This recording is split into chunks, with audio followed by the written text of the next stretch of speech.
Hi, everybody. Hey, hey, Ms. B, Miss Julie, how are y'all doing? Hi, good to Good. be with you. Thanks for joining us.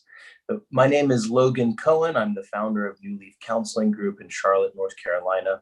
I also do a lot of training around cultural competency, around men's issues, and violence prevention work, specifically with men in our communities.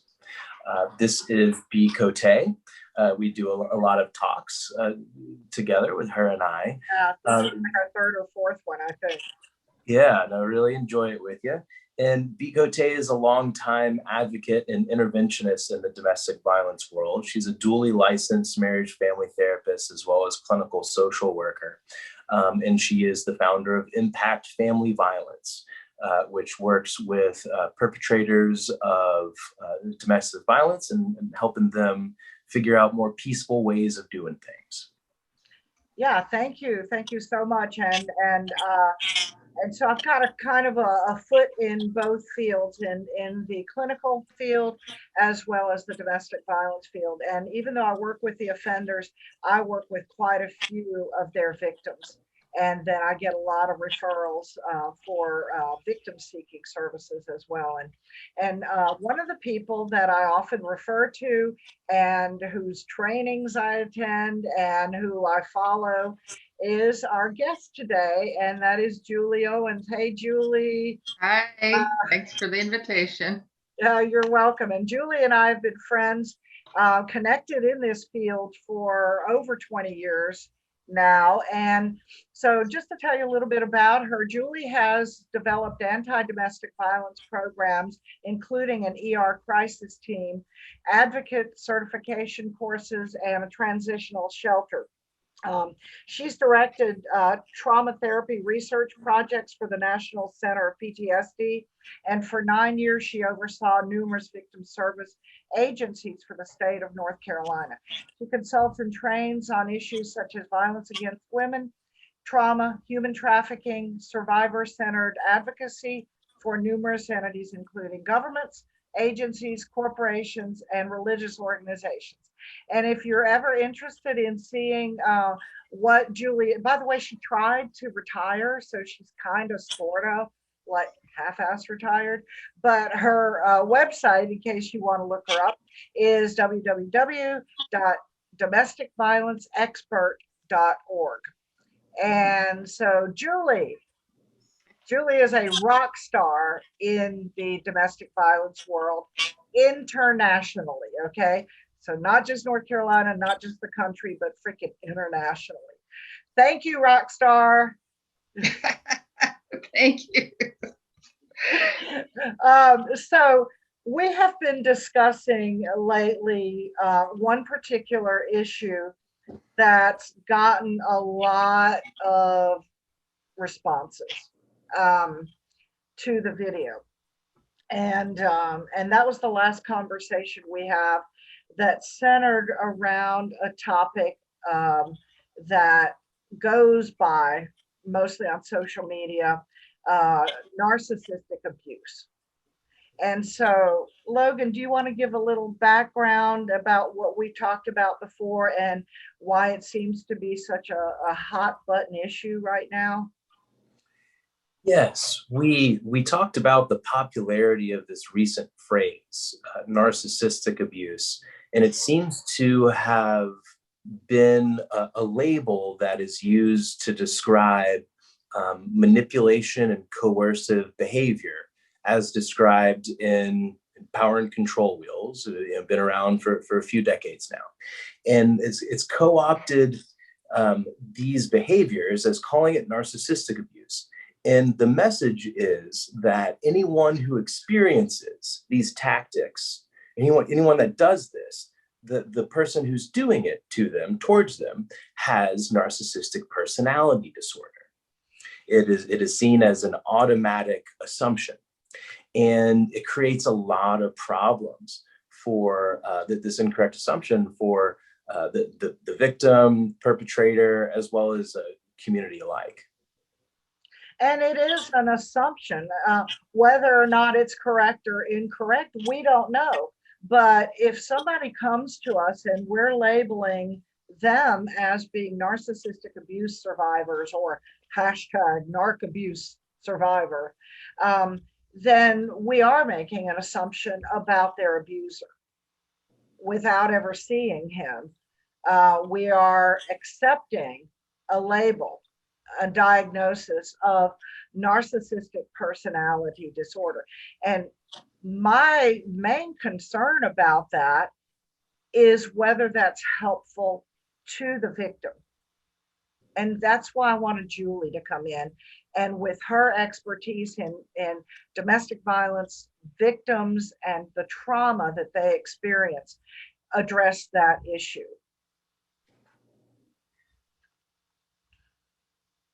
Well, I've had similar concerns now for the last few years as I have seen the trend grow to refer to people who abuse their partners, men in particular, who abuse their partners as narcissists, and as the behavior as narcissistic abuse. And the reason that the alarm bells went off for me is that I was reading it so much and seeing it so much. I knew that narcissistic abuse wasn't something, in the DSM. I knew that it's not actually, it's a pop psychology term is what it is. But I was seeing a lot of victims and survivors referring to what they were experiencing as narc abuse, to their abuser as a narcopath. There are all these buzzwords. Mm-hmm. And the concern for me was that because this was their focus, and this is, I guess the first place they landed where they got validated was either an article or a support group or a therapist or somebody who named it as this. And because the behaviors seemed to match what their abuser had been doing or was doing, they just sort of attached that label to it. And I'm seeing this more and more and more, not just survivors, but therapists, counselors, people with their PhDs. And my real concern is that, first of all, it's not really a thing. No. It's a made up concept. This reminds me of many decades ago when I actually was sitting in courtroom at a murder trial. And this abuser had killed his wife, and he admitted doing it. He said how he had done it. He had gone to buy all the supplies. He had hired a babysitter. I mean, he didn't even deny that he had done it at all. Mm. And they had a hung jury, even though he admitted he had done it. And the reason is because a psychologist got up on the stand, someone who was serving as an expert witness, and said that what it was it wasn't really a homicide that was planned. It was something called catathymic homicide. And again, what is that? It's not a thing. Somebody came up with this term. And as a result, this guy, was an expert, and this abuser got away with murder because the jury didn't know better. And they believed it was catathymic homicide. Now, you've probably never heard of it because it's not a thing, but somebody came up with it and was making money using that term. Now, I think where the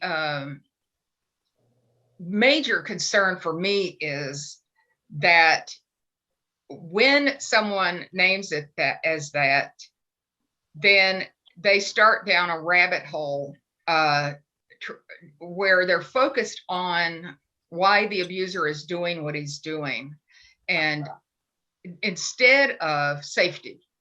And so that is my primary concern. If it was just a matter of, giving a new name to domestic violence. That would be one thing, but it's so much more than that. And so if someone is experiencing this, you could have two women experiencing the same kinds of abuse. One is told that this is narcissistic abuse, and the other one is told this is domestic violence. They're going to get very different information and services, and the focus of the helper is going to be extremely different. And the reason that's dangerous is because when you're talking about this kind of abuse, which increases in frequency and severity over time and literally can be deadly, the focus in any therapy or work with someone experiencing this absolutely has to be safety. And most of the people who are calling it narcissistic abuse, who are working in that field, are not experts in safety planning, dangerousness assessment. They're not plugged in to all of the resources that victims need. So it stays kind of in this mental health arena instead of over here in this life-threatening need for safety arena. And so, I know domestic violence is a inadequate term, but it's just that's where we've landed to describe intimate partner abuse. And what narcissistic abuse, as it's defined, is intimate partner abuse. It's domestic violence, whether it's physical, psychological, sexual, coercive control, all of the above. And so when victims finally identify it as domestic violence, they're able to say, "Oh, it's not me. He knows what he's doing. He's making choices." And on the other hand, if narcissistic abuse or this health diagnosis is what's causing it in her mind, that's not going to be helpful for her. It'll be, she'll get maybe good and interesting information, but it's not going to make her any safer. And that is my biggest concern. Julie, I am so glad you brought up the word safety. Logan, I don't think we put that word on our concerns, right?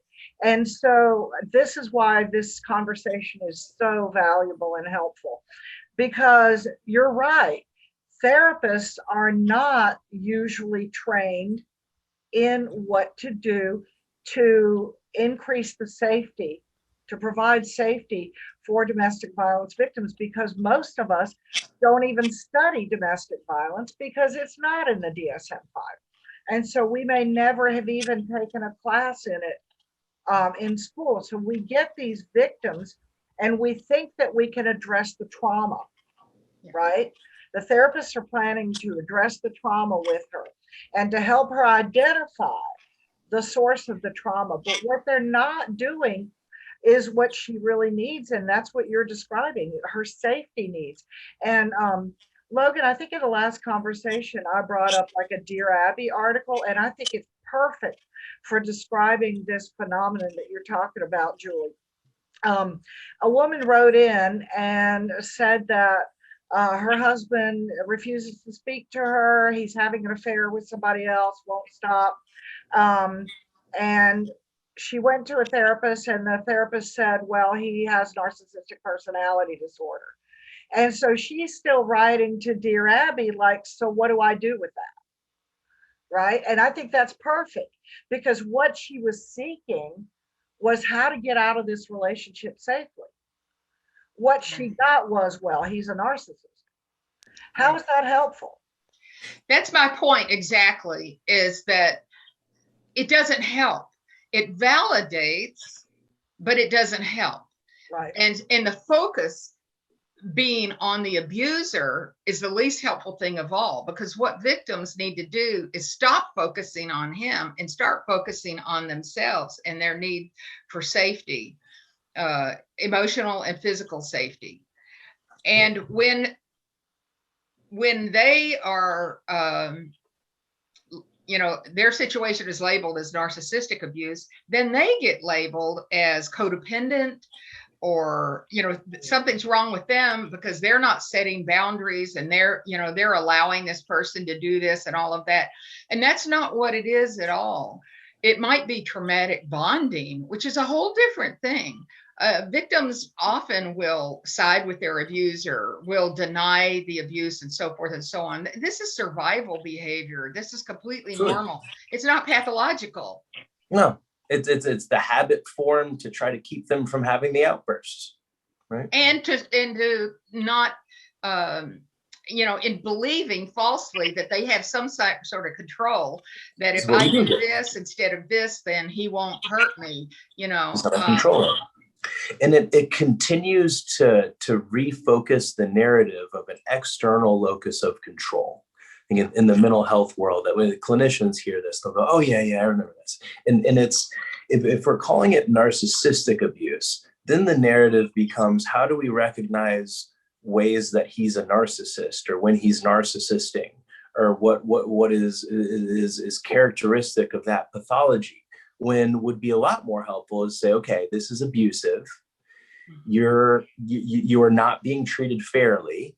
Here's a nice, helpful tool of power and control tactics.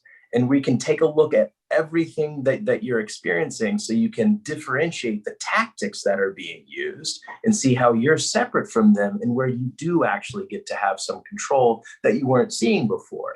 It's about tracking and making this locus of control move more towards an internal space, rather than chasing some diagnosis that hasn't even been reliably established. Right. That's And exactly. as you say, it's kind of, I know, because I'm a survivor of domestic violence. I'm a survivor of an attempted murder over 30 years ago, which is how I ended up switching careers and getting into this field. I was a special ed teacher before. Thank you. And so and I remember being so focused on my abuser, and why is he doing this? Why is he doing this? And I wanted to know why he was doing it, so that I could figure out what it was going to take to change him and to make me safer. And I know that's where victims are coming from, because once they get an explanation for why they're being treated this way, then that gives them hope. They think, oh, I know what it is. Now I've just got to learn more about that and figure out what to do. But the fact is that, finding out an abuser's diagnosis doesn't change a damn thing. It doesn't lead anywhere that is going to be focused on safety. And because, as I said, the trajectory of domestic violence, what we know is it's on a continuum.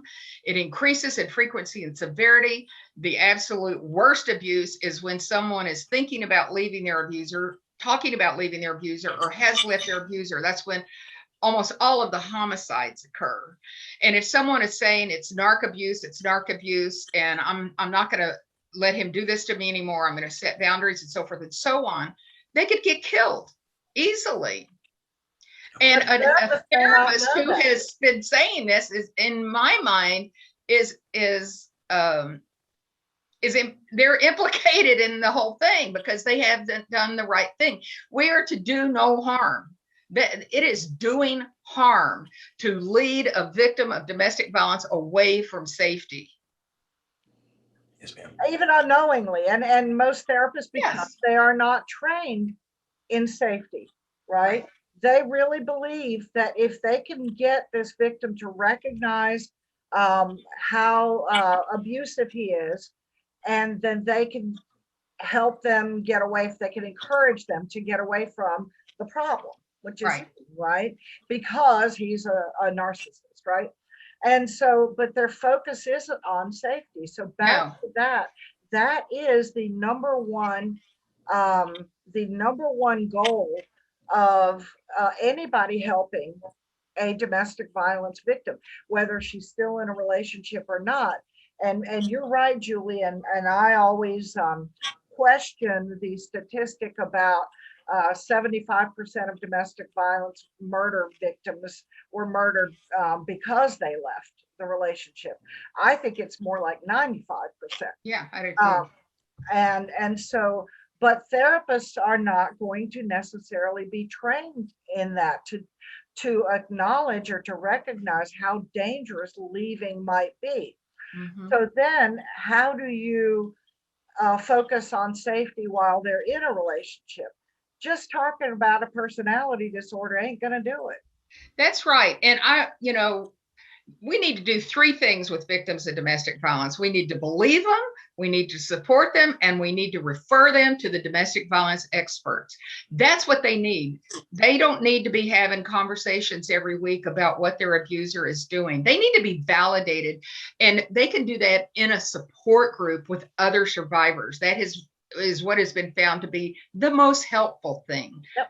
Not so much mental health counseling, although there's great therapists, caring, wonderful people who provide those services. But what they really need is to sit in a room or a virtual setting with other people, other women who are saying, that happened to you, that happened to me too. Oh my God, like I said, that the first night I went to a group, were we all married to the same man? We were all kind of telling the same story, talking about the same tactics. And when a victim gets validated like that, it's incredible, because for the first time, somebody gets it. And so that's why I know they get so excited about the idea of narcissistic abuse, because so much of the behavior that abusers do, it's like finally there's a word for it, there's a name for it. Yeah, because you've named it. Right. I think unfortunately something that we've also seen is for the Me Too movement started and is happening, which needed to happen like yesterday, and very overdue. And something that is happening within this is clinicians are paying more attention to trauma work and the importance and prevalence of trauma work. And we have more research from the CDC coming around at adverse childhood experiences. Sure. This is really important stuff. Now, what has realistically transpired, though, is that there are all these therapists who are excited about the idea of trauma work, have not really been put through their paces in learning clinical best practices with evidence-based models about how to do this. And and folks are being surrounded by this phrase narcissistic abuse that's very popular and catchy sounding. And you have all these clinicians that are starting to adopt, but that person they've been victimized by it, and those are their words by it. So now I have to validate it, and getting so wrapped up in that own little narcissistic storm, if you will, of the narcissistic abuse community, and leaving models of clinical best practice of trauma recovery behind, which is that they're so wrapped up with the sociopolitical fervor that they're not even paying attention to not following evidence-based practices. Yeah, that's true. And it's so complicated, because being validated around the trauma that she's experienced is one of the most powerful things that we can do for a victim or survivor. And I have read articles and I have watched videos of people who are amazing and who have fantastic information, but they're calling it narcissistic abuse. And I so much wish that they would be able, would instead call it intimate partner abuse or domestic violence, and then have this focus on safety, because the things that they're saying about the abuser and why the abuser does what he does, and how, going no contact is the safest thing, but not telling them how to do it. That's my concern. If we follow the advice of people who are teaching about narc abuse, the main thing that they're being told is you can't interact with this person. It's all or nothing. and therefore going no contact is usually the goal. And that means, being a gray rock and all of that kind of thing. Well, when a victim decides it's over and you're not going to control me anymore, and they set that boundary, that's when they're more likely to get killed. And so, as I was saying, the most important thing then is to have a dangerousness assessment and develop a personalized safety plan. Maybe refer her to a shelter if it's appropriate. I know I have two friends who are clinicians that are, both licensed therapists, who had victims they were working with were murdered, and they admitted that they were not well trained. They felt horrible. These are wonderful people, and they're good therapists, but they did not have the training they needed, and they feel so guilty because they didn't know that they needed to believe, support, and refer.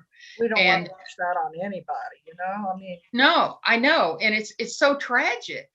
Let me interrupt. What didn't you go at the beginning when you were trying to figure out what was going on? Because if I'm not mistaken, your late husband was not physically abusive at the beginning. So didn't you go to a counselor or something? Yeah, I did. PhD psychologist, twice a week for marriage counseling. And the focus was all on him and what he was doing and how he needed to do things differently, which was true, but there was no discussion about the danger that I was in, or the fact that it was likely to get physical, that how dangerous it was to, break away from an abuser without a safety plan. And that's exactly what I did.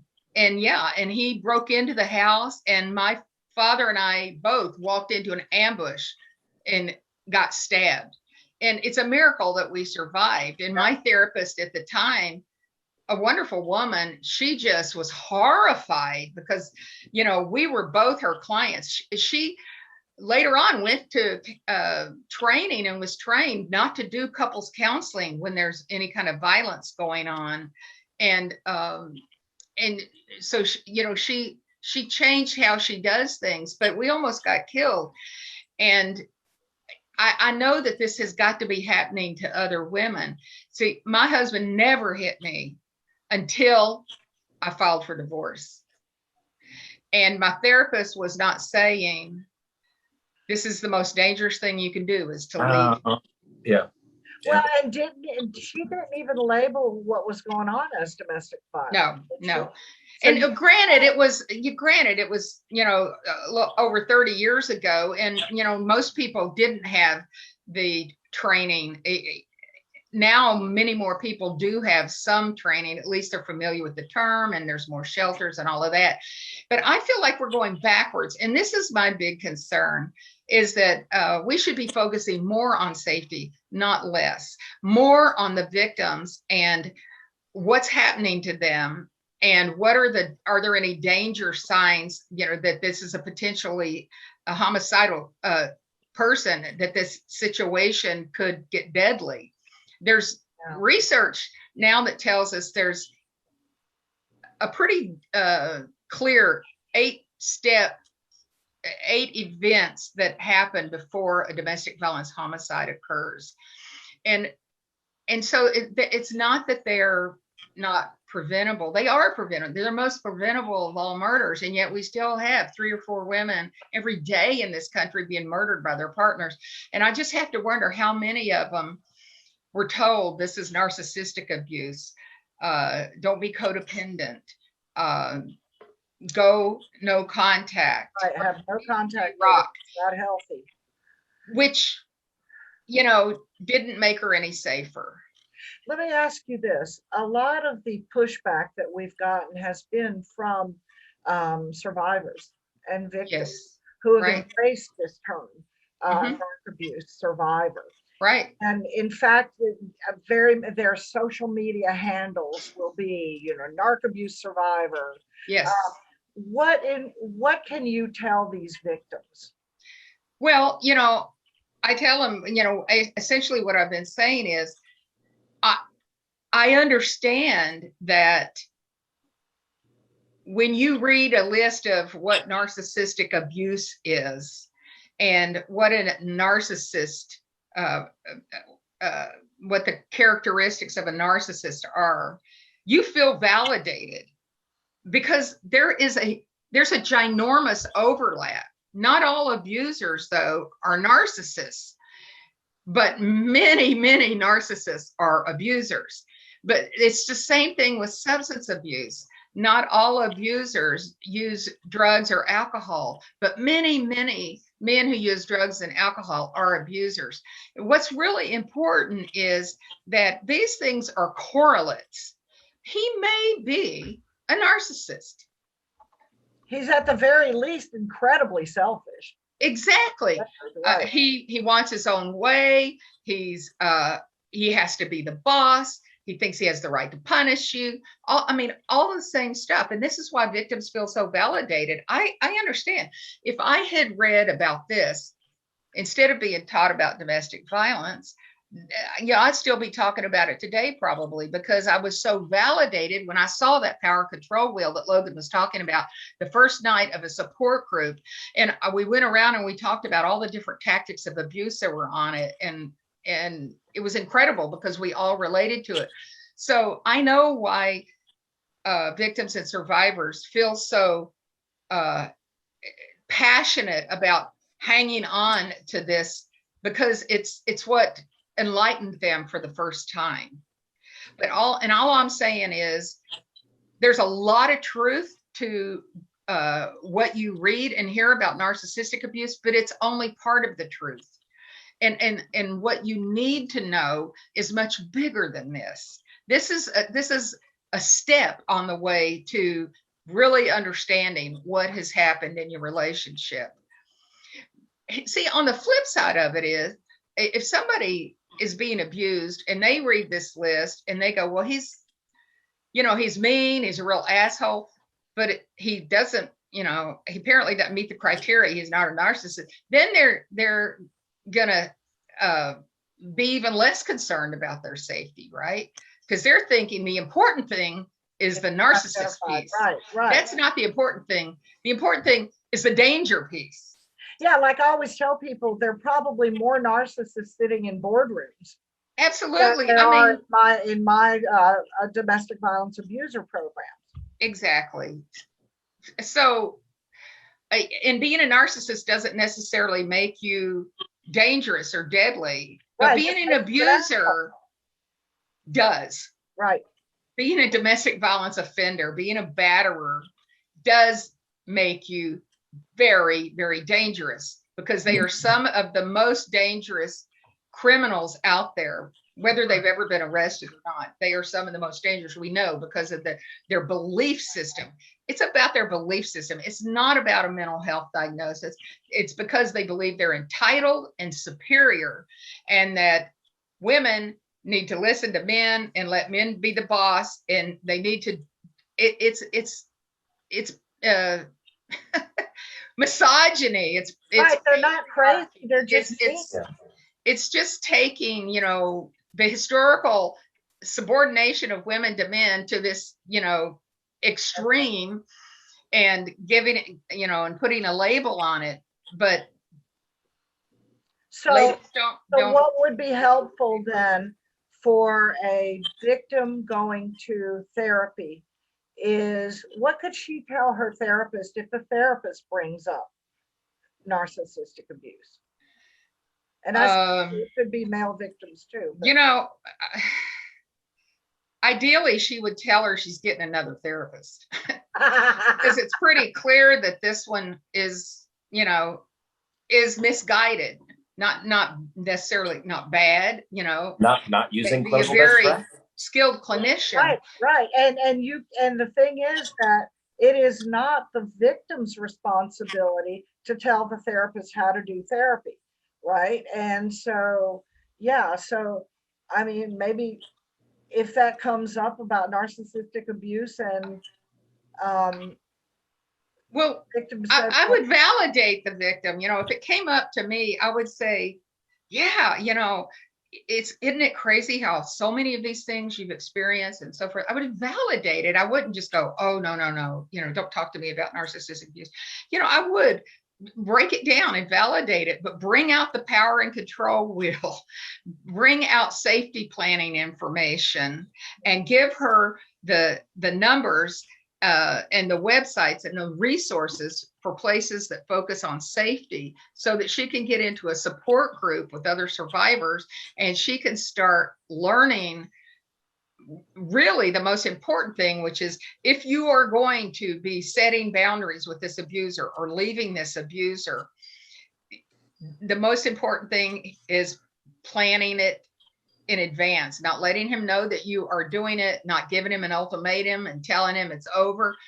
Planning very carefully with always your safety, and if you have children, the safety of your children and your extended family. I mean, look at what happened to my dad. You know, potentially everybody who is supporting you could be a target. There's a lot of people who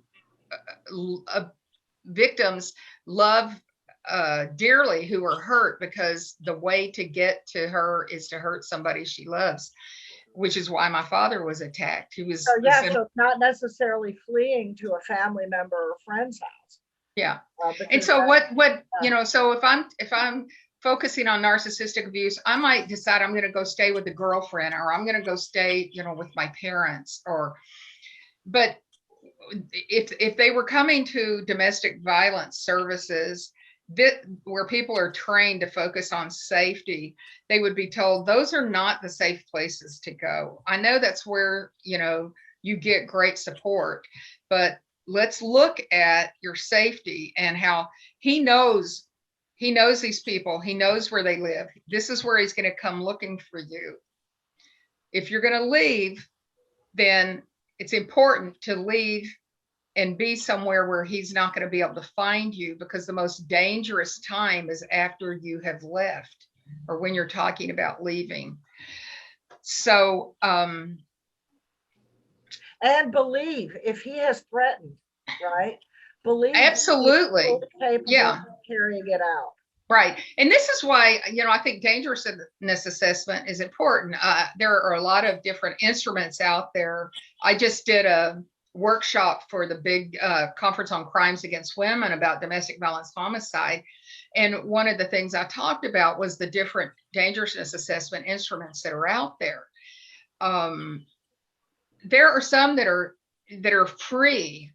Dr. Jackie Campbell from Johns Hopkins University created the most well-known one, which is just called the Danger Assessment. And it's only, I believe it's 20 questions. You can be trained online to score it. But if you see a cluster of these things that this victim has experienced, that this abuser has done, and it's a certain number, actually it's between, I believe it's got, the original one has 10 questions, and just under a 3 is what the average abused woman is going to score. If she scores 4 out of 10 or higher, then it's potentially a homicidal situation. Now, if a therapist has something like that, or the Mosaic assessment, which is online at mosaicassessment.org, Gavin DeBecker, who wrote the book, The Gift of Fear, developed it. It's got 50 questions. It's much more detailed. And it asks questions about the abuser, about the victim, about their relationship, about all kinds of things. And what it does is it compares the results to a huge database of known abusers, and it ranks them in dangerousness based on the information given. And it actually provides a printable report with recommendations, and it's free and it's anonymous. So therapists who want to focus on safety need to get training from domestic violence experts or victim service agencies, and supplement their clinical skills with this information, and it's going to make them a much better therapist. So probably there rather than academia. Yeah, because somebody contacted me today from England and said, where can I go in Europe or in England to get a degree to be a domestic violence advocate? And I said to her, I don't know any place, and there may be some place, but there are very few, even in this country, where people learn to be domestic violence advocates and experts is by working with victims in a shelter or in a program, running support groups with them, by being mentored by people who have done this for years, by, reading books by Lundy Bancroft, Trauma and Recovery by Dr. Judith Herman, Coercive Control by Dr. Evan Stark. There's great information out there about how to understand intimate partner abuse and focus on safety. But they're probably not going to get it, as you said, in an MSW program or even in a psychology, even psychiatry. They're not going to get that information usually. Right. So they're going to have to work a little bit to find that, but it's possible. And the important thing is to partner with the local. I was just going to say to partner and refer agencies. Yes, that's the key right there. So they don't have to do it alone. And so it's recognizing the limitations of your profession and your field, and like Logan was saying earlier, what best practices, right? Right. And that's not a best practice, and it's not incorporated into what we know about best practices. But can I just sum up, see if I've got this straight?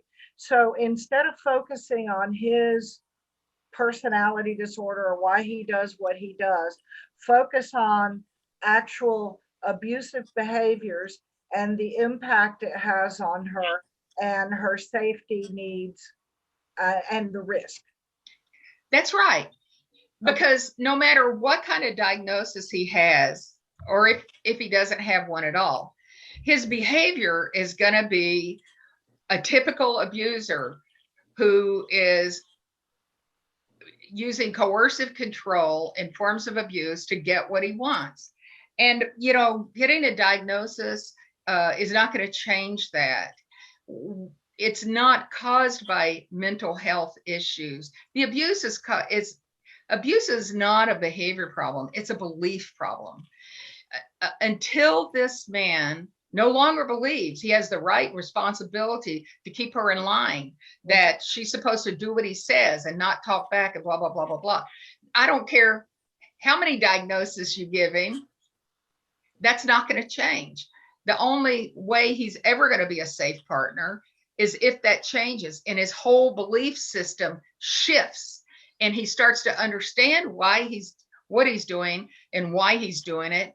And he basically scraps that old belief system, and that's about hierarchy and inequality, and trades it, like trading the power control wheel for the equality wheel, which is its kind of sister graphic. If you haven't seen it, it's basically a picture of a healthy relationship. In the center is equality, just like in the power control wheel, the center is power control. So, but that's a Herculean effort. I mean, you're talking about changing a lifetime's worth of beliefs. That's right. And that's why they need to focus on safety, because the odds of this person actually becoming a safe partner is really low. I mean, better than anybody, you've worked with abusers for decades. There are some that will change a little. There are a few that might change a lot. There are a whole lot. There are a lot who are not going to physically abuse again, but they're going to up the coercive control and the verbal. That's right.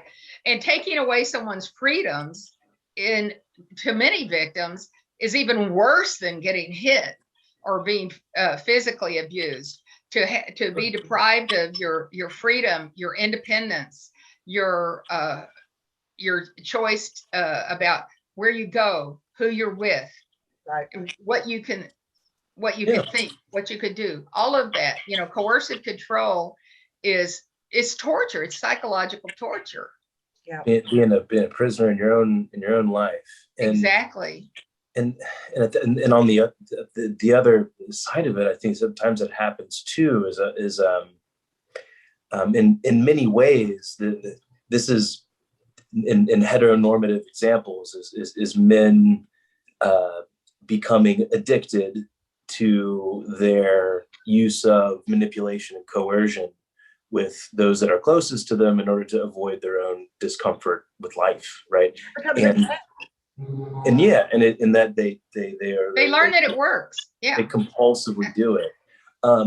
And there are also a lot of younger men or well-meaning men that haven't gotten that far yet, that are just, have like depression or anxiety or whatever, and they've learned to feel more powerful by projecting their crap onto her. Mm-hmm. And by figuring out what they're doing and seeing what it is, and it being called domestic violence, and not trying to just use these like catchy new words that seem so much more easy to cozy up to, and go, do you want to end up like it? Do you want to do what your old man was doing when he ended? Like, where do you think this goes, brother? And exactly, and different options. In the same way as, focusing on narcissistic abuse means the victim is not going to get where she needs to be. Neither is he. And again, heteronormative, abuse happens in gay and lesbian or trans relationships. But what's important is the abuser needs to go to an abuser intervention program or batterer intervention program, like the ones that B runs. That's where they need to go. If they get, if the reason they're abusing is labeled narcissistic abuse, they're not going to be sent there. They're going to go to a mental health provider, and that's not going to change anything. They love being called narcissist. Right, because they have an excuse now. Right. I couldn't really help it. I'm a narcissist. I can't help myself. It's who I am. For the folks who are bent on abusing, who are going, okay, I'll just call myself a narcissist, it keeps them focused on doing it. And then for folks who are kind of pre-contemplative, I guess well-meaning men, it sometimes radicalizes them. Mm-hmm. And they're like, oh, well, screw it. Like, I'm just, and it perpetuates a cycle of violence. I agree.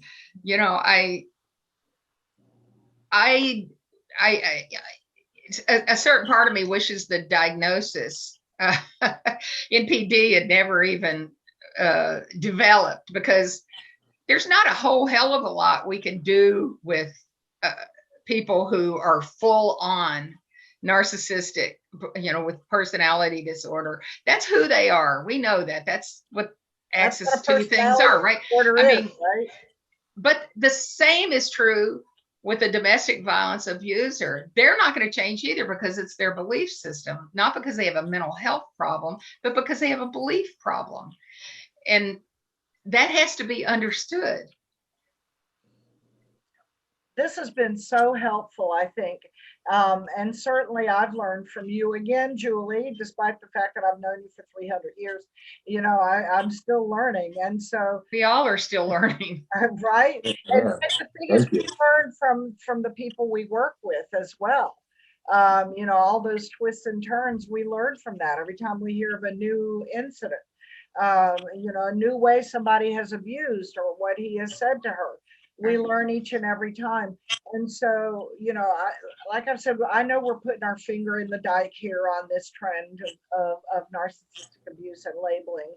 Yeah, unfortunately, I think the train has left the station.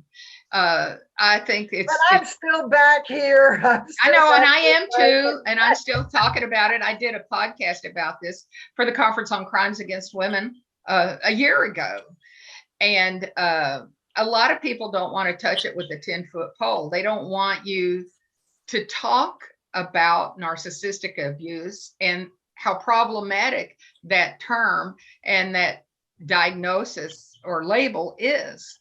But I'm going to do it because I almost got killed, and I don't want other women to almost get killed because the focus is on her abuser and why he's doing what he's doing. Thank you. Thank you so much. And hallelujah. And you know what? There are other topics, and we might, in a couple months, see if you'll come back and talk about some other topics. So, Logan, Be happy is there to. anything else? No, thank you so much, Joy. Thank you. It was really nice to.